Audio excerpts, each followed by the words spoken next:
Mga ka-idol, magkakape muna tayo mga ka-idol. Ayan mga idol. Yan. Wala tayong kutsarita, kaya ginamit ko na lang panghalo yung dahon na hindi pala yung balat ng kape.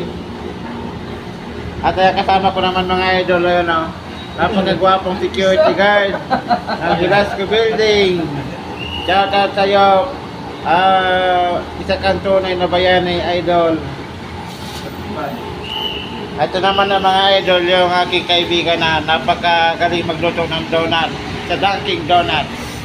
Ayan, shout out sa'yo.